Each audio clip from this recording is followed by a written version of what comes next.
Sway. Sweetest life you've ever seen. It's that Rockefeller music. EMB. So, And when the day is over, Great Hope from DJ Big County Preps. Ultimate House. Still Live Pain. What's the toughest district? I know I put a thread up not too long ago about 585 and 587. If you guys think there is one of those the toughest district, or there could be another one now. The spring game's over. Some guys, Robinson showed up, which means you got Robinson, Middleton, and somebody else that's going to be competing in that 3A district. And now you mean before I guess I answer, I have to hear from you when you ask that question.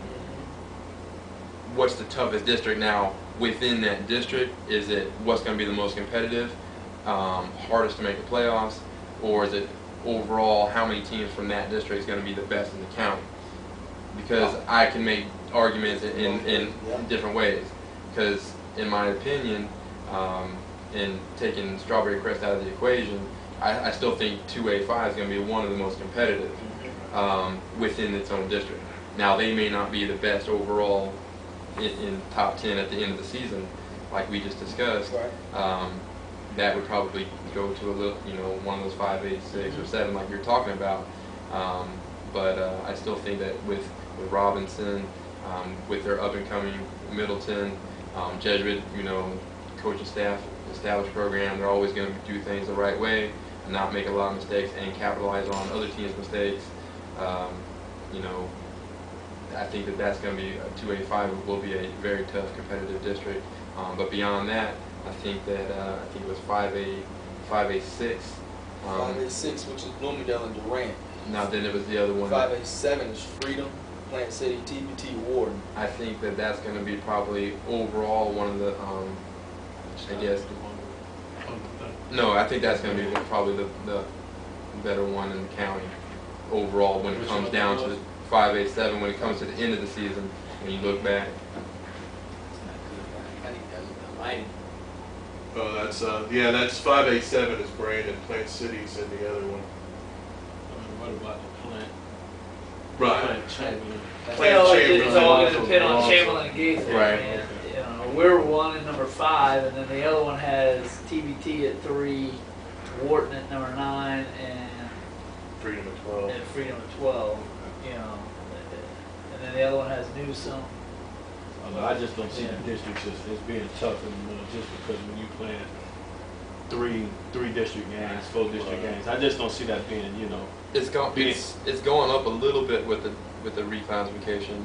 There's a little bit more teams, but it's not as bad as like not the only like the 3 2A. Like what we played in the 90s. It's only like the 2A and the 3As, right, where they got all these teams. But I mean, to me, a tough district would be when you have a 7 or 8 team district. Right. Which is what 2A5 you got to line up every week, and it's a competitive game, and it counts. So that's an argument right there towards 2A5 because they have 7 teams. That to me says, district, 4 or 5 teams. I mean, when you just look at like Jefferson and Plant for the last 2 years, I mean, they know when they line up, and you line up versus Latham and Blake, and that's all you got to beat, and you in the playoffs. I mean, that just, I don't know. I just got a problem with the 4-team districts and the 5-team districts. I know it's Polk County, but look at Polk County. You got Lakeland, Kissimmee, Osceola, and George Jenkins, and I think there's one other team or 3-team district. It's a 3-team district. Yeah. that's ridiculous right there. I agree. If you look at the toughest district, you're gonna say Armwood, Hillsborough, 2 of the top 4 teams. Right. But that's not a tough district because those 2, like Coach just said, is an automatic trip. They know looking at East Bay, looking at King, they're gonna win those games. Right. I'm with Coach Kelly. I'm looking at, when you say toughest, I'm thinking most competitive, and I'm gonna go with the 2A district, and I think Spoto, Jefferson, and Blake, I think are all in the same district 3A. as well. Yeah, that's the 3A8. 3A8. So I'd say 2A5 and 3A8 would be the toughest district. But as far as the best district, as far as best teams in that district, you got to go with Armwood's district. Yeah. Even though it's not really a tough district because Armwood and Hillsborough are pretty much automatic playoff teams in that district. Yeah, when I guess initially, when you're talking who's the toughest district, I think 9 out of 10 people say, what district has the best teams in it? You know, that's what you would probably say. What team? Right. And when the districts first came out, I remember that was everybody went to frenzy waiting on the districts to come out. Yep. And they saw the Plant, the Gaither, the Alonzo, the Chamberlain. And you're saying Chamberlain being 11-2 team last season, you got Plant state champs, and now you got Alonzo who's competitive, and then you got a Gaither who's already made the playoffs. Outside looking in, you're like, well, hands down, you got 4 playoffs teams. Yeah. Now after we do our rankings, the dust settles down. Now you're looking at, well, okay, you probably got 2 guys who will be automatic bids this season, and now you do got to fall down to maybe the 2A 5 and the 3A8, and now you're looking at I'm looking at 3A8 right now, and you're looking at a Spoto and a Lakewood team that's going to have a little bit of talent. You're looking at Jefferson, I think, is going to clean up what they're going to do, and Blake, which with their established staff, I think they're going to be fine. So now you're looking at 3 teams out of a 6-man district, and then you drop down to 2A with 7 teams, and now you got Jesuit, Leonard, Middleton, Robinson, which surprised us all. Don't know anything about St. Peter Catholic, and we'll see what the new school's going to do. I think you're talking,